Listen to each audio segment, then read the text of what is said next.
De venir éclairer. On déclare que la parole de Dieu est esprit et vie. Esprit et vie. Que le Seigneur vienne nous éclairer. Par le Dieu bien-aimé, par le Seigneur, par le Seigneur, par le Seigneur.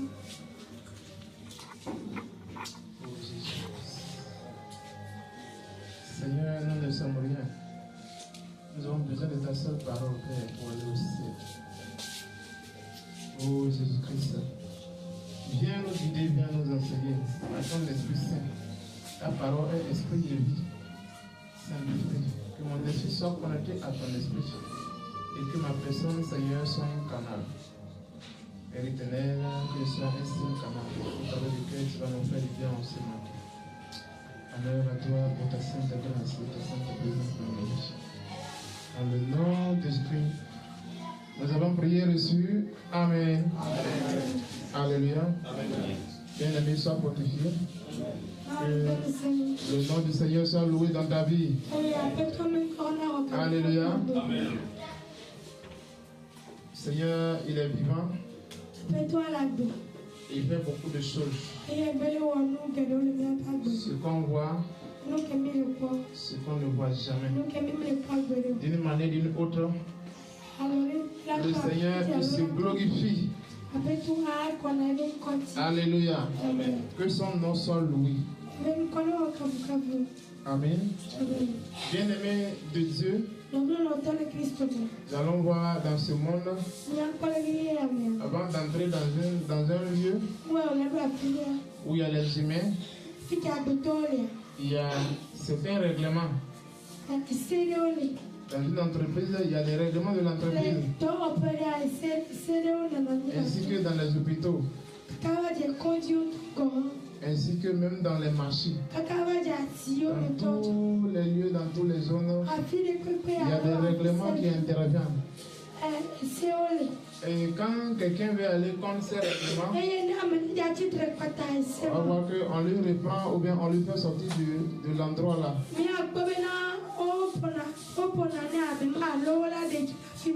Alléluia. Alléluia. Imagine quelqu'un qui parle, il prend des grands baffes. On va jouer à l'hôpital. On va lui faire sortir sur le champ sans donner son accord. Alléluia. Et si aussi, nous aussi, notre Dieu, il a des règlements. Il a des ordonnances. Amen. Il a des ordonnances. Et ces ordonnances nous éclairent. Ces préceptes nous donnent la vie. Les préceptes de Dieu nous donnent la vie. Alléluia. Et quand nous acceptons de nous conformer aux préceptes du Seigneur, la vie de Dieu descend à nous. Lorsque nous rejetons aussi ces préceptes, la mort descend à nous. Voilà pourquoi il dit la vie et la mort sont au pouvoir de quoi? La langue.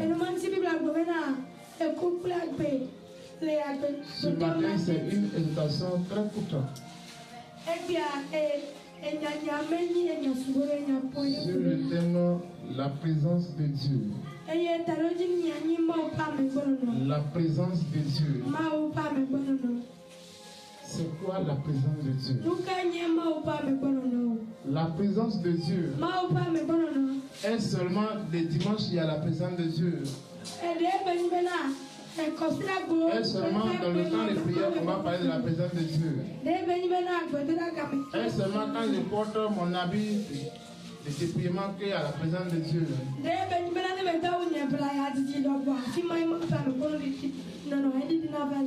Alléluia. La présence du Seigneur a des exigences.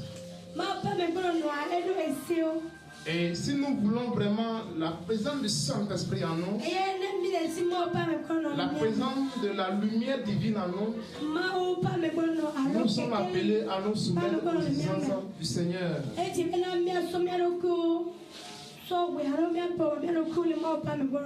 Alléluia. Allons dans Proverbe 15, le verset 13. Le dodo pas balé. T'avais ton. Et puis 8 ans.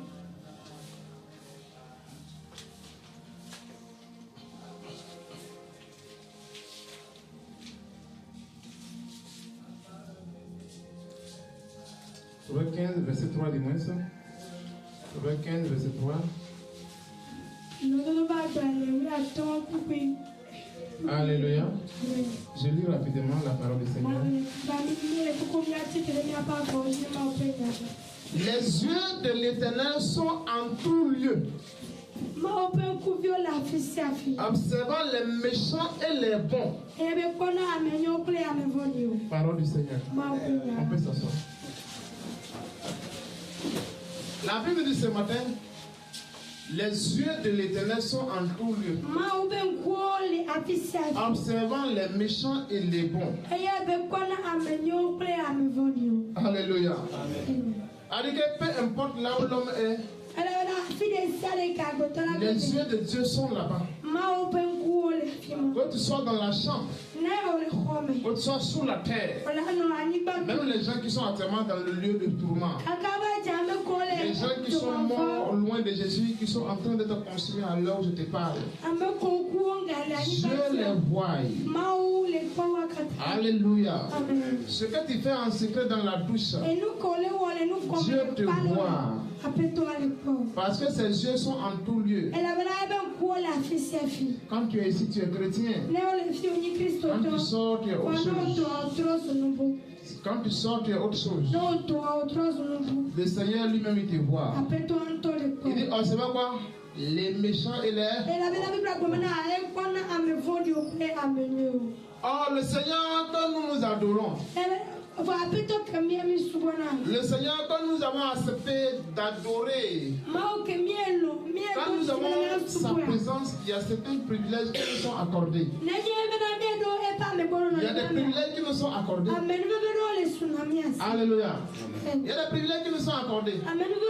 Mais nous, les chrétiens, on veut les privilèges sans accepter les aisances. Nous voulons les privilèges de la présence de Dieu sans accepter les aisances de la parole de Dieu.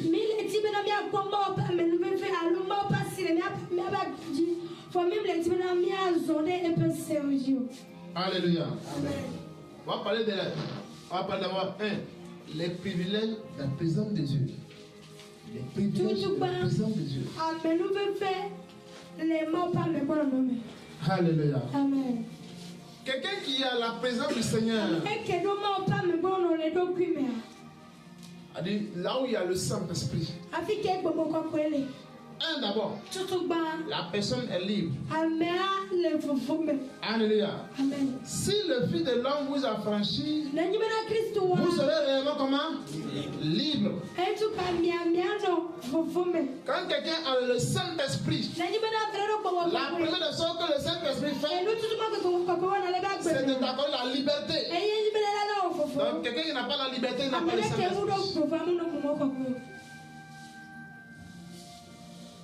Quelqu'un qui n'a pas la liberté, quelqu'un qui est oppressé, dans les rêves, tout le monde sort sur lui dans les rêves. Le Saint-Esprit n'est pas encore là. Alléluia. Quand le Saint-Esprit fait son entrée dans la vie cette dernière, la première des œuvres du Saint-Esprit, c'est la liberté. Parce que le Dieu que nous avons accepté, le Seigneur Jésus-Christ, quand son Esprit Saint descend dans un lieu où il y a l'oppression,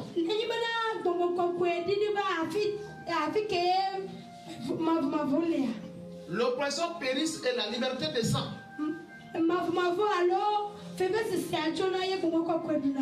Pierre était en prison. Était enchaîné en prison. Mais quand l'ange est descendu, quand la présence de Dieu est descendue, ça veut dire que l'ange a pris un seul de son doigt, touché les chaînes. Et les chaînes font comment? Sont tombées. Pierre est sorti libre. Quand il est sorti libre, il est parti où? Là où l'église était en train de prier, n'est-ce pas?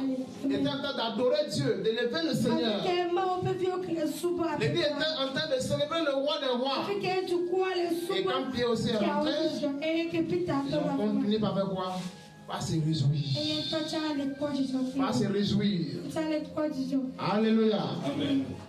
Donc, le premier tiré, c'est la liberté. Dans la liberté.